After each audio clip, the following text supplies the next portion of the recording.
Bienvenido, bienvenida.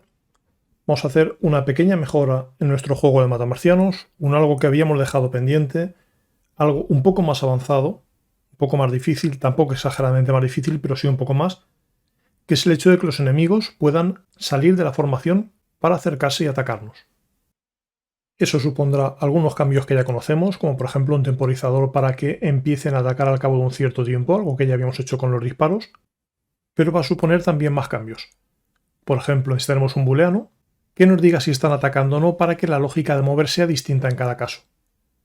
Y tendremos de alguna forma que planificar la trayectoria con la que queremos que se muevan. Vamos a hacerlo. Casi todos los cambios van a estar en la clase enemigo.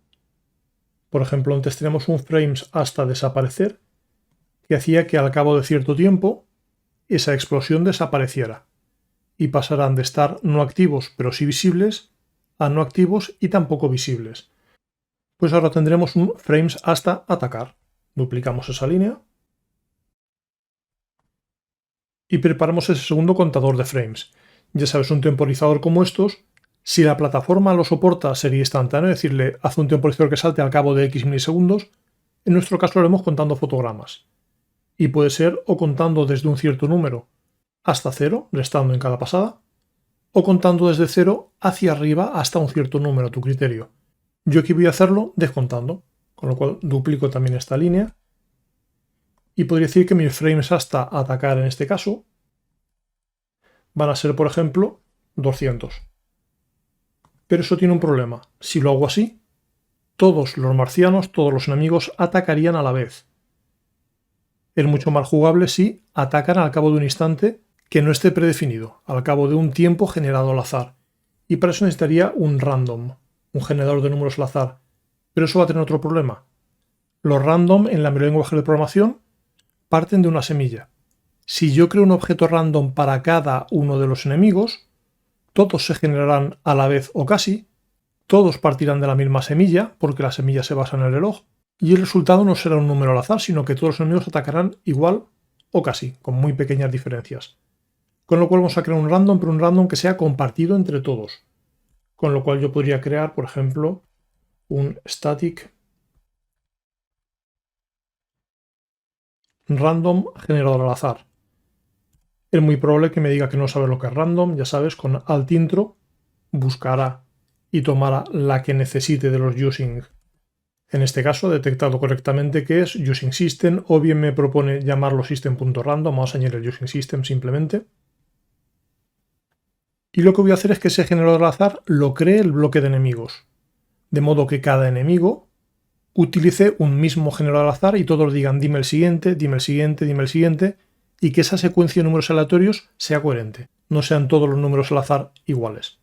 Con lo cual digo, pues vas a recibir un objeto de tipo random, que podemos llamar aquí simplemente generador. Puedo copiar este fragmento que declara un objeto de tipo random y en mi bloque de enemigos, digo, vas a tener un generador de números al azar. En el constructor lo preparo. Al igual que antes, es probable que aquí me diga necesitas un using, pulso alt intro para que me lo sugiera. Using system. Y ahora sí, cada vez que creo un enemigo le voy a indicar usa este generador. Con eso conseguimos que todos partan de un único generador al azar, de modo que la secuencia de números que obtengamos tenga sentido. Vuelvo a mi enemigo y en mi enemigo puedo llevarme todo lo nuevo al final. Y la idea está en que mis frames hasta atacar ya no van a ser 200, sino va a ser de ese generador al azar que me están indicando un número al azar, por ejemplo, entre 200 y 2000. Siendo estrictos, como tendremos que volver a generar un número al azar cuando ese enemigo vuelva a su sitio, puede ser interesante para nosotros el decir no uso directamente este generador, sino que me guardo una copia. Y por eso habíamos creado una variable local. Entonces lo que voy a hacer es, en vez de usar directamente el parámetro que recibo, me guardo mi copia para luego volver a llamarlo. Digo, mi generador al azar es ese que me indican como parámetro. Y mi copia, mi generador al azar, ese que ya tiene valor para mí, es el que quiero que genere el número al azar. Para, insisto, repetir esta estructura, cuando un enemigo desaparezca por la parte inferior, haya que recolocarlo y tenga que volver a esperar un cierto tiempo antes de volver a atacar. Necesitaremos también un booleano,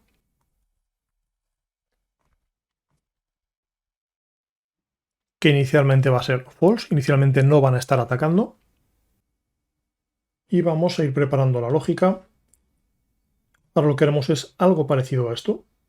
Es decir, voy a disminuir los fotogramas y si son menor o igual que 0, debo hacer cosas. En este caso, mis frames hasta atacar son los que deben disminuir.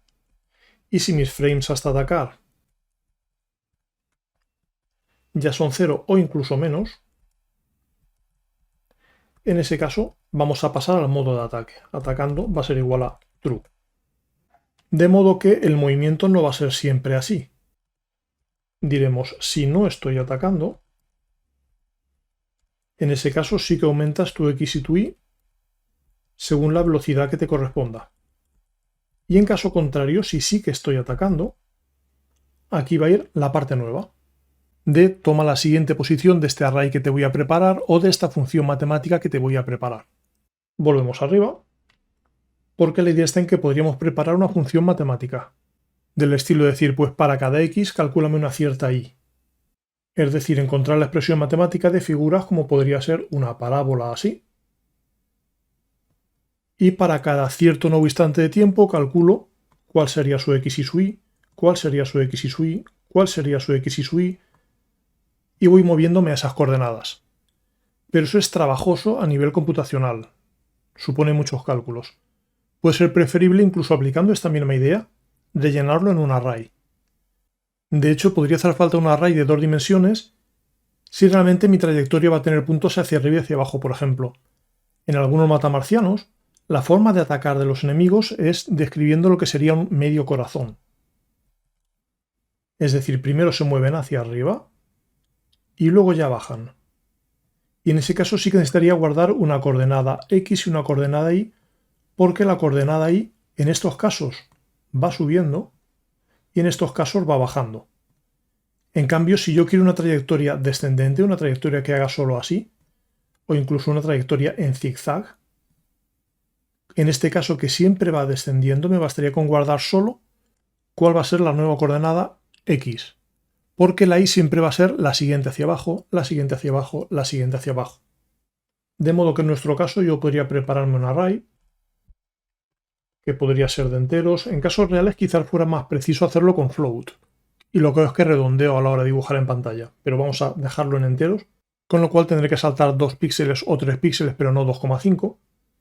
Lo puedo llamar con un nombre largo, por ejemplo, desplazamiento horizontal del ataque o alguna cosa así. Ya sabes, yo soy partidario de nombres largos porque al final el autocompletado va a hacer que no los escribas muchas veces, pero a cambio evitas comentarios. De un simple vistazo sabes qué estás pretendiendo. Y entonces lo que haría es que en mi constructor rellenaría ese array y diría, pues por ejemplo, como la altura de la pantalla en este juego son 720, vamos a preparar 600 hacia abajo, suponiendo que un enemigo no va a avanzar más de 600 píxeles hacia abajo. De modo que mi y iría de 0 a 600. Y diría que mi desplazamiento horizontal al ataque, el que va a estar en esa coordenada va a ser... Y por ejemplo, si quiero que siempre vayan hacia abajo hacia la derecha, podría poner que siempre va a ser 2. De modo que mi enemigo bajaría 2 píxeles, otros 2 píxeles, otros 2 píxeles. Es decir, si yo hago que baje 2 en vertical, también se va a mover 2 en horizontal. Si yo quiero que haga un zigzag, que avance hacia la derecha y al cabo de cierto tiempo vuelva hacia la izquierda, podría decir, pues por ejemplo, si ocurre que esa y ya es mayor que 200, quiero que a partir de ahí, en vez de moverte 2 hacia la derecha, te muevas 2 hacia la izquierda. O directamente lo planteamos como un else para que sea el código un poco más rápido. Es decir, si te estás moviendo todavía en las primeras 200 posiciones, quiero que el desplazamiento sea positivo. Y en caso contrario, quiero que el desplazamiento sea negativo. De este modo estoy rellenando un array, insisto, con distintas coordenadas, de modo que cuando baje avance 2 hacia la derecha, 2 hacia la derecha, 2 hacia la derecha, así continuamente, hasta que llegue un punto en el que empiece a retroceder 2 hacia la izquierda y la trayectoria resultante sea parecido a un zigzag. Esto podría ser una función matemática. Por ejemplo, si quiero que se mueva siguiendo una parábola, lo que haría es pensar cómo es una parábola con un eje horizontal, buscar la fórmula matemática y aplicarla. Es decir, pues aquí quiero que te muevas, por ejemplo, un salto de 4 y aquí un salto de 3 y aquí otro salto de 3. Y en estos últimos puntos quizás el salto fuera de 0,5 y en ese caso sí que necesitáramos un incremento que fuera un real en vez de un entero. Pero insisto, vamos a hacer una lógica sencilla, una lógica como esta, una lógica de un zigzag. Y entonces podemos volver a nuestro mover y decir, si ya has llegado a la zona en la que tienes que empezar a atacar atacando stru, y si estamos atacando lo que vamos a hacer es que siempre la i va a aumentar en 2 y la x va a aumentar en lo que hemos preparado en ese array. Para nosotros en unas ocasiones será más 2, en otras será menos 2.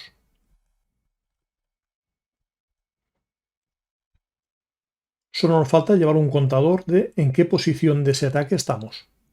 Empezaremos en la posición 0, luego la 1, luego la 2. Pues nos preparamos un contador más. Puede llamarse, por ejemplo, posición en la secuencia de ataque. Inicialmente va a ser 0. Y al movernos tomamos el movimiento que corresponde a esa posición de la secuencia de ataque y aumentamos la posición de la secuencia de ataque. Algo así. Todavía no estamos terminando el ataque, pero con esto ya deberíamos empezar a tener algo que haga cosas.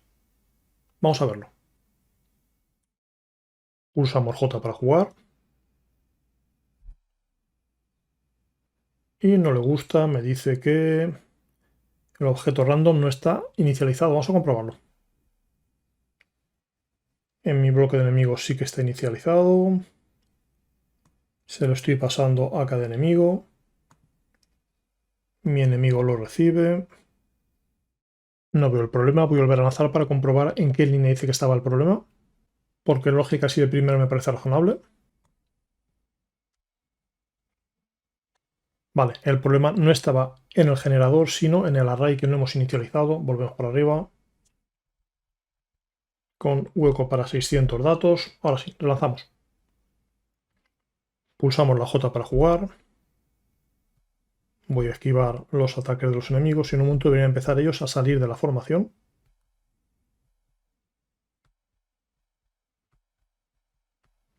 Ahí tenemos 1, 2 y al cabo de cierto instante empiezan a retroceder, efectivamente.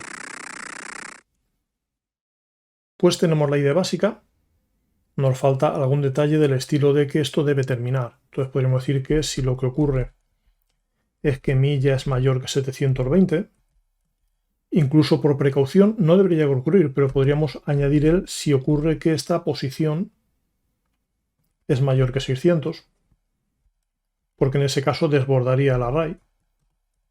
Insisto, es esperable que como bajo de 2 en 2, tarde menos en superar el límite inferior de la pantalla, pero bueno, vamos a ser precavidos.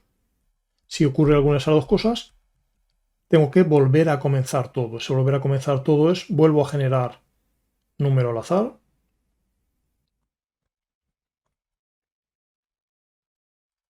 Vuelvo a no estar atacando. Volveré a la primera posición de la secuencia del ataque. Y además me vendrá bien tener una posición a la que volver. En algunos juegos se ve como el marciano, como el enemigo va bajando poco a poco hasta su posición de origen. Nosotros lo haremos un poco más sencillo. Vamos a prepararnos simplemente una X y una Y de regreso. Y lo que hacemos es que en el constructor decir que la X de regreso sea la X original y que la Y de regreso sea la Y original. Pero siendo estrictos, esta X de regreso, cuando el bloque se mueva a derecha e izquierda, debería cambiar también. Con lo cual lo ideal sería realmente hacerlo aquí. Y además, Si no estoy atacando, me muevo, pero si estoy atacando, voy actualizando la X de regreso. Es decir, si todo el bloque se mueve a la derecha, cuando yo regrese, mi posición estará un poco más a la derecha. Si todo el bloque se mueve a la izquierda, mi posición a la que yo debo llegar estará un poco más a la izquierda. Y entonces, cuando hemos terminado, damos el paso contrario, es decir, mi X va a ser la X de regreso que me había guardado y que he ido actualizando en cada fotograma. Y mi coordenada Y va a ser esa Y de regreso que había memorizado, pero que como en este juego es constante, no he necesitado cambiar durante el avance. Si lo probamos veremos que todavía no va bien. Vamos a borrar esto de aquí que habíamos dejado en dos sitios. Lo podemos quitar de aquí, lo dejamos solo en el mover cuando realmente empieza la secuencia. Nos basta con que esté aquí.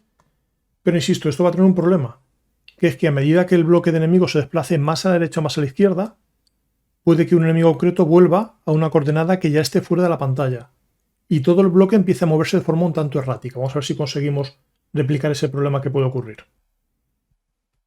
En un instante empezarán a atacarme.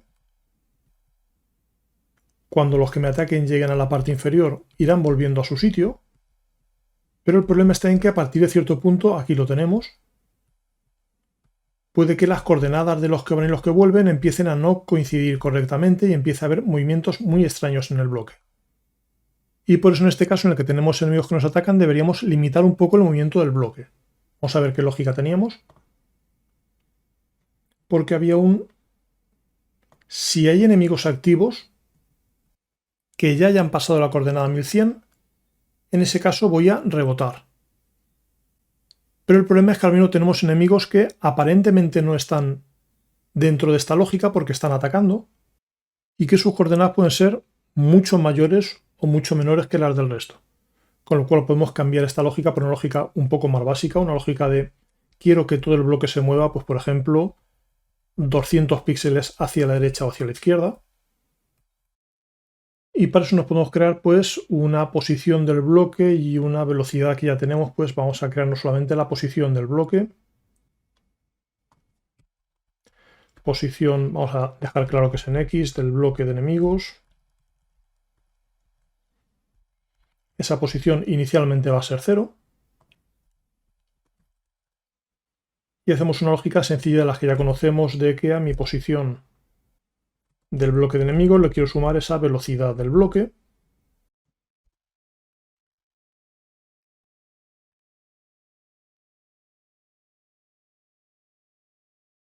Y con números prefijados, que ya sabes que no es lo deseable, algo del estilo de que si ya he avanzado esos 200, por ejemplo, que había previsto, se tiene que mover hacia la izquierda, y si ya he retrocedido esos 200, se tiene que mover a la derecha.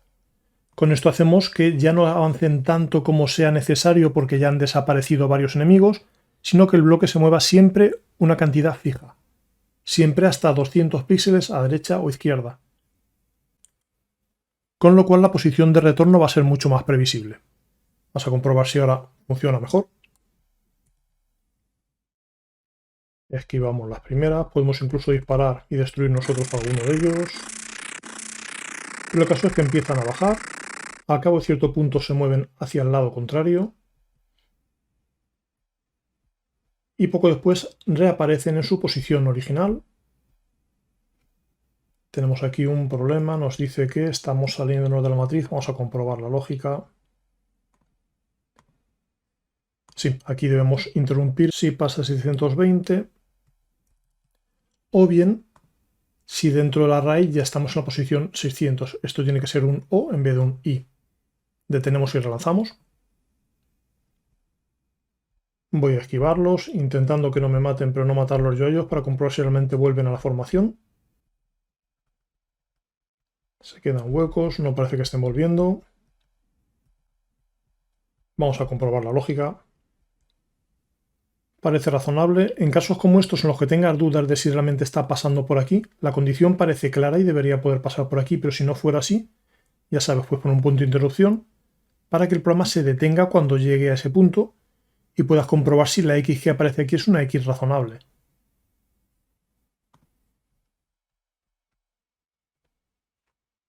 Y aquí lo tenemos, y ahora ya inspeccionamos si queremos las variables.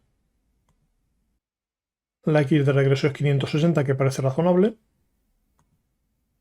Y podemos avanzar paso a paso para comprobar que la Y de regreso parece razonable y en este caso no lo es. No debería regresar a la coordenada 720. Está tomando la Y. Vale. El problema está en que si los fotogramas hasta atacar ya son menor o igual que 0, esto se puede comprobar una vez y otra vez y otra vez. Deberíamos cambiar este valor, aunque sea con un valor de mentira, aunque el número real al azar lo estemos calculando por aquí abajo. Al menos habría que dar un valor inicial para que esto no siga siendo negativo, de modo que no se cambien la X y la Y de regreso. O bien ponerse aquí un valor del estilo de dentro de 1000 fotogramas, o bien directamente nos traemos esto y lo que hacemos es ponerlo con un incremento un poco más grande. Directamente en cuanto aparece, está atacando, va a regresar a cierta X, para regresar a cierta Y, y vamos a preparar ya cuánto saldrá el siguiente. Y vamos a dejar, por ejemplo, pues quizás un mínimo de 6 segundos, un máximo de 10 segundos. Así debería ser mejor. Vamos a quitar ya el punto de interrupción. Y nuevamente vamos a probar a que no nos maten para comprobar si vuelven a su sitio. Y parece que sí, vuelven a la formación. Hace un efecto extraño, me da la impresión de que hay un instante en el que se mueven en vertical en vez de hacia la derecha. Pero bueno, no es algo que me preocupe especialmente, porque la idea importante era que vieras las diferencias que supone, que era básicamente el llevar un nuevo temporizador de cuándo quiero que empiecen a atacar. Si están atacando, el ir calculando la siguiente posición, bien sea prefijando en vertical y calculando a partir de ella la horizontal, con un array o con una función matemática. Habrá que comprobar si ya hemos terminado esa secuencia de ataque y habrá que llevar la precaución de que cuando acabe esa secuencia de ataque habrá que regresar a una cierta posición. En la mayoría de juegos, en otros simplemente el enemigo desaparece por la pantalla y no se le vuelve a ver. Pero en nuestro caso hemos hecho que cuando desaparece por abajo vuelva a la posición en la que le tocaría estar según el movimiento del bloque. Pues lo dicho, no especialmente complejo, pero de luego sí más complicado que lo que habíamos hecho hasta ahora. Y como siempre tendrás compartido el proyecto entero para si quieres probar, si quieres trastearlo, si quieres aprovechar para hacer que este movimiento, en vez de ser un rato hacia la derecha y un rato hacia la izquierda, siga una cierta función matemática que haga un buen efecto más vistoso, ya a tu criterio.